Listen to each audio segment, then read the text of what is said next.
guys, welcome back to Headwaters Homestead. I'm Christine, and today we are planting potatoes or seed potatoes. Our seed potatoes we got from Gurney's Seeds and Nursery. We ordered those online and they were shipped to us, I want to say probably a few weeks ago, and ideally we would have had them in the ground by now, because I did notice that some of them have started to wrinkle and some of them went bad. So even though we had them stored in our cellar where it was nice and cool and dry, I think it just waited a little bit too long, but our weather here hasn't really been ideal. So I'm gonna get these seed potatoes in the ground and I'll show you how we're gonna do it. So right now I have the red gold and the russet Burbank potatoes. What I've done here is I've taken them out of their little bags and I've cut them to where we have at least one eye on each piece. That would be ideal. This is one of the ones that kind of got a little bit wrinkly.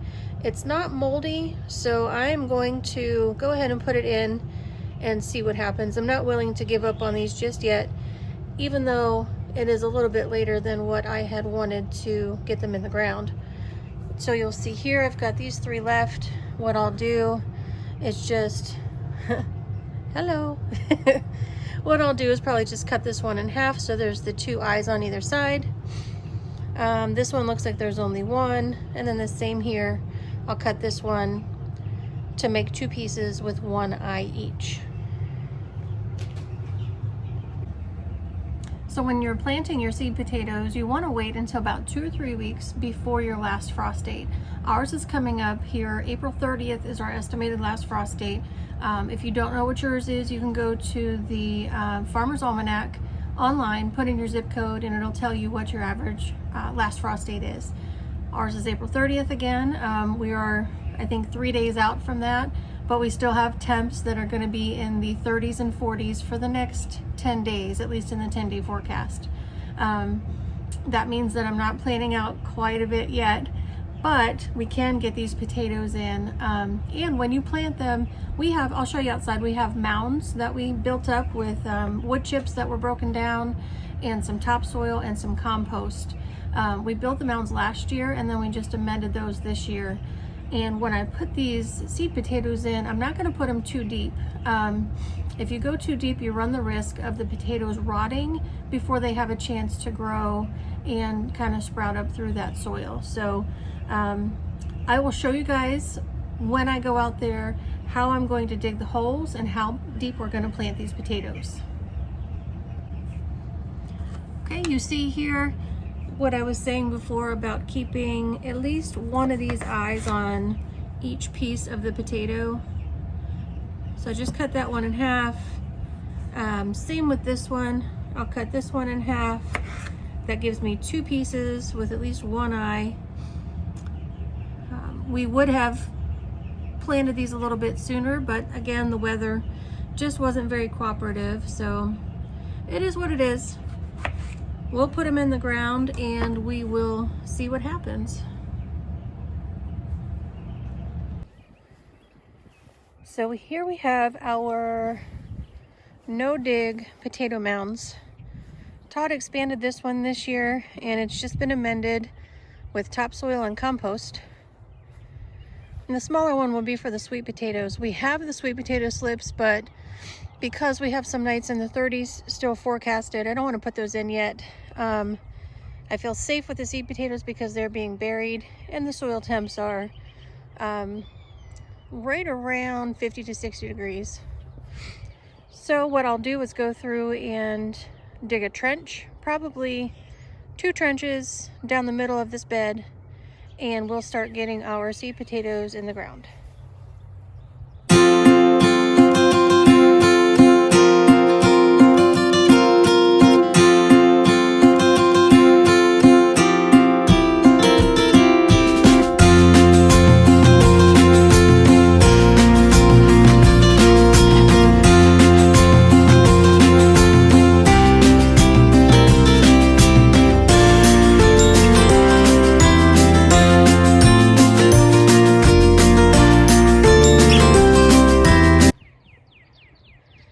I've kind of dug my guideline, I will go through and just start putting each piece of the potato in the soil. Woo-wee! I'm out of breath. I need to get back into garden shape. Anyway, we'll get the seeds or the seed potatoes in here. We're gonna plant those cut side down and bury them in just a couple inches of soil. So here you can see I dug my little trench a little bit deeper here, and we will take a piece of the seed potato with an eye on it and plant it cut side down into the soil.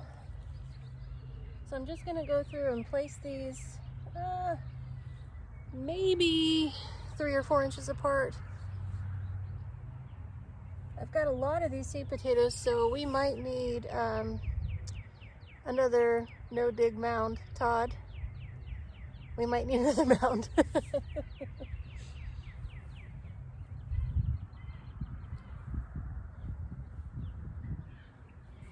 But can't never have enough potatoes, right? Or too many potatoes. All right.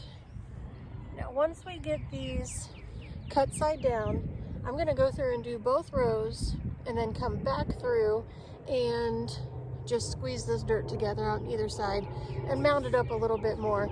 We might even top it with a little bit more compost. We'll just kind of see how deep they are and if we need to add any more amendments to this bed.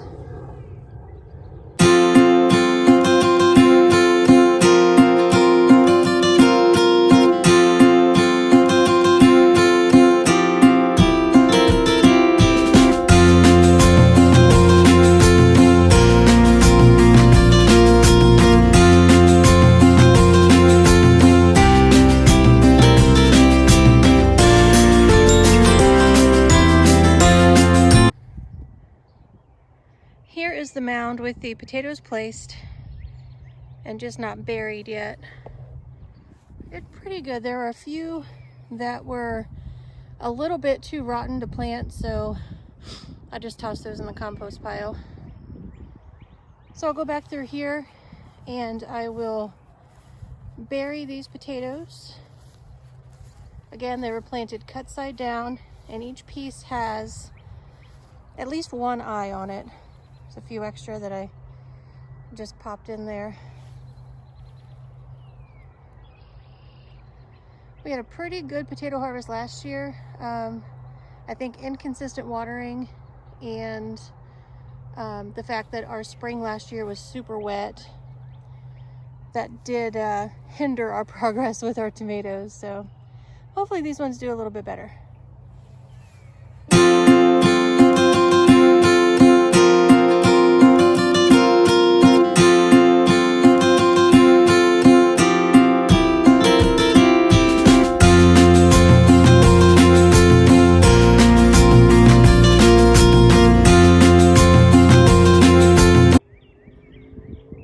So I went through and buried what I planted in the 2 different lines in this potato bed.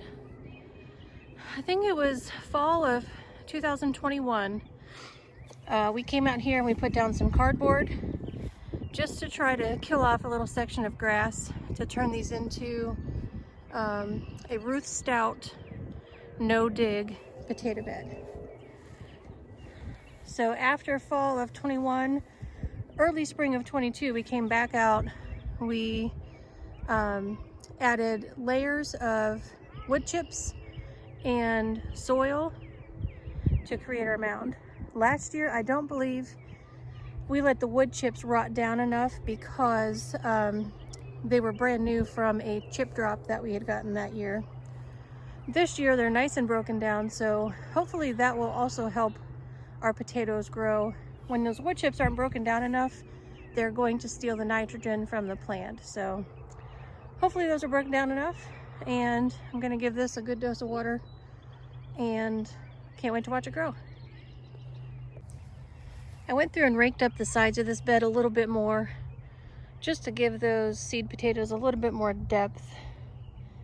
And I noticed here a nice clump of the wood chips from last year. Those are nice and broken down, nice and crumbly, whereas last year they just weren't quite ready to be used yet. We didn't know that last year, and we went ahead and put the potatoes in, and we did get a harvest, but because we are always learning as we grow, we learned something new this year. So now we know to make sure those wood chips are broken down before we put them in our beds. Since we're out here in the garden, we'll take a quick look at what else is growing. These are all of the onions that I planted just last week or 2 weeks ago. Hello, rooster. They're doing pretty good. They're all popping up here nicely. There's our pergola that's going to sit on a floating deck that is going to be built right in that area. And then these beds are going to be raised beds. Todd had just put down some cardboard and then threw the wood chips on top to mark off where they're going to be. So we will build the beds around the wood chips that are here. These beds are going to mirror what's on the other side of the pergola, but these ones won't be quite as deep. These ones are going to be, I think, a foot deep versus the ones that are over there. And this area here, we put the tarp down a couple of months ago to kill off the grass. We are going to do a Three Sisters garden in this area.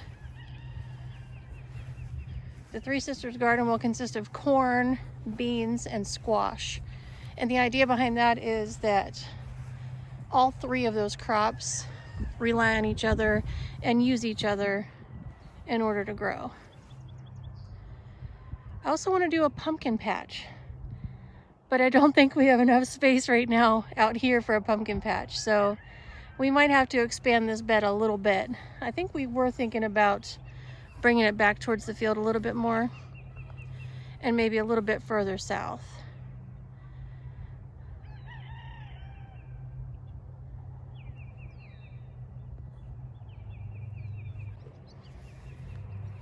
In this shallow tartar raised bed, I did put some carrot seeds in there. Our carrots did really well last year, so I'm hoping to have the same luck this year. Nothing in there yet. This bed was all ground cherries last year, so we're hoping that they will reseed and volunteer and fill up again this year, because I did not start anymore, and I don't think I have any more ground cherry seeds. There's our garlic that I put in at the end of last year. That's doing really well. I'll have to look and see how much more time we need on this before it can be harvested. But it's doing really well. I'm happy with that. We go through a ton of garlic, so I'm happy to have some growing here. And our sunflower bed, we did amend this bed, and you can see the volunteers are starting to pop up here. So I'm going to wait to see what pops up here before putting any more seeds in this bed. And we're also going to expand along the driveway with probably a 60-foot row of sunflowers. That will include some of our current collection plus the Van Gogh mix from Sunflower Steve. This bed doesn't have anything planted yet. It did have some onions in it that didn't do very well, that I planted last year. I think with the really cold temps and the freeze that we had around Christmas just took them out. So we will likely put beans in this bed, and then this trellis last year had the Chinese noodle beans, and that was really pretty, so we'll likely do that again. Brassicas will go here. Those should have been in already, but you know, that's life. We'll get them. There's our green stalk with lettuce that's doing really well. We've been harvesting a salad pretty much every day from this one and the one that's up front. And then of course our 24-foot tomato bed. This one still needs amended, and we won't be putting tomatoes in for a while yet anyway, so we'll see how that goes. This bed has spinach, just regular spinach planted in it. And then this bed has radishes. And you can see those are coming up nicely as well.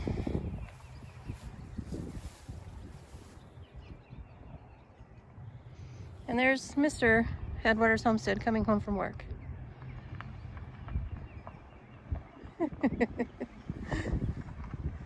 He says hi, y'all. But the radishes are doing really well. I just threw a little bit of mulch on top of there just to try to keep that moisture level where it needs to be. Same with the spinach bed. This bed here had peppers in it last year. I think we'll amend it and do the same thing this year. They did really well there. And then our asparagus that we planted last year came back. We've had a couple of freezing nights, so the ones that have popped back up are looking pretty sad, but we're not harvesting any of this year anyway. But it's really cool to watch it grow and come back. Can't wait until next year when we can harvest it and eat some of this.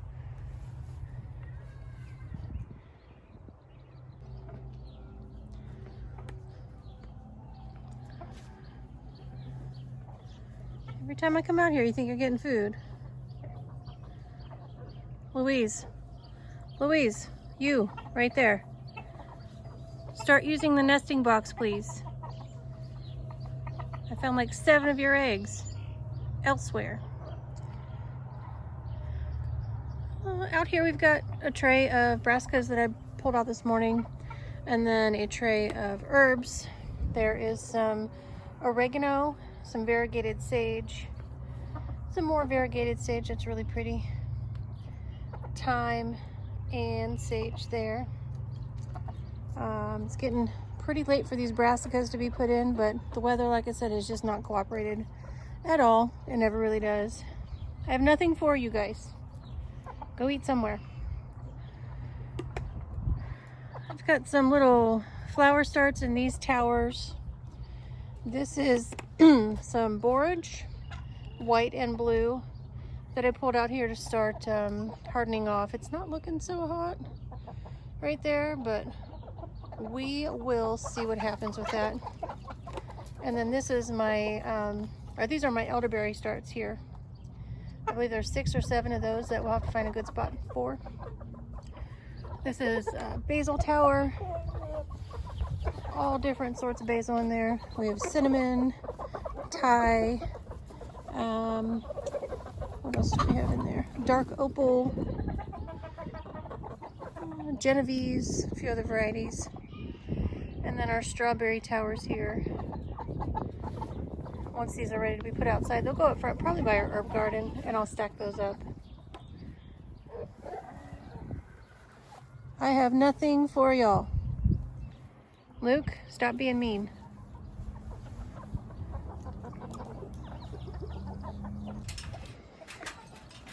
Hey goats, are you hungry? Why are all 4 of your bins down here? I know, that was my fault. There they go. Wait to put the bungee cord up over the door because Ellie, our new dog, was going in and terrorizing the goats. She figured she could fit through there. We do like the chickens to go in though and scratch through and clean up after the goats. So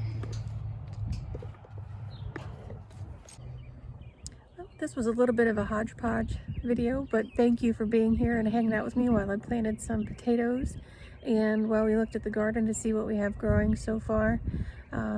As always, we thank you for being here, and we will catch you next time.